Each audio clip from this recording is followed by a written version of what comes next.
قال النبی صلی اللہ علیہ وسلم انما الاعمال بالنیات وانما لکل امرئ ما نوى فمن كانت ہجرته الى اللہ ورسولہ فہجرته الى اللہ ورسولہ۔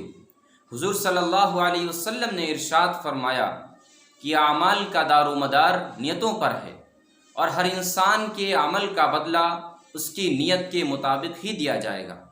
اس کی مثال میں یوں فرمایا گیا کہ اگر کسی نے ہجرت کی اللہ اور اس کے رسول کی طرف تو اس کی ہجرت اللہ اور اس کے رسول کی طرف ہوئی۔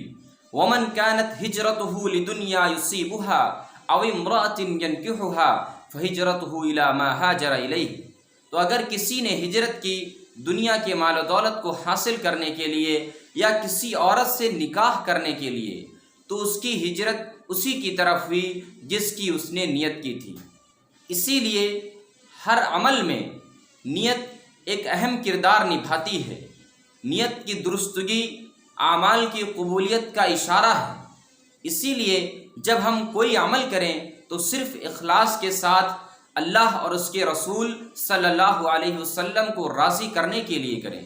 بسا اوقات ایسا ہوتا ہے کہ بڑے بڑے عمل، بڑے بڑے ثواب کے کام، بڑی بڑی قربانیاں نیت کی خرابی کی وجہ سے بیکار اور بے فائدہ ہو جاتی ہیں، لیکن کبھی ایسا بھی ہوتا ہے کہ چھوٹے چھوٹے عمل اخلاص اور اچھی نیت کی وجہ سے بہت بڑے فائدے تک پہنچ جاتے ہیں۔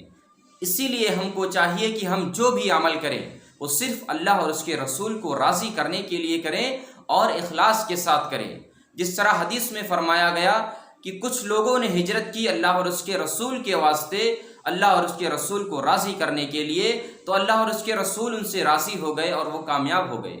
اسی طرح کچھ لوگوں نے ہجرت کی دنیا کو حاصل کرنے کے لیے یا کسی عورت سے نکاح کرنے کے لیے تو ناکام ہو گئے، لیکن ہجرت دونوں نے کی ہے، بس دونوں کی نیتیں الگ تھیں، جن میں سے ایک کامیاب ہو گئے اور ایک ناکام ہو گئے۔ اسی لیے ہم جو بھی عمل کریں، نماز پڑھیں، قرآن پڑھیں، ہر عمل میں صرف اخلاص کے ساتھ وہ عمل کریں، اللہ اور اس کے رسول کو راضی کرنے کے لیے عمل کریں۔ اللہ تعالیٰ سے دعا ہے کہ ہم سب کو اللہ تعالیٰ اچھی نیت کے ساتھ عبادت کرنے کی توفیق عطا فرمائے۔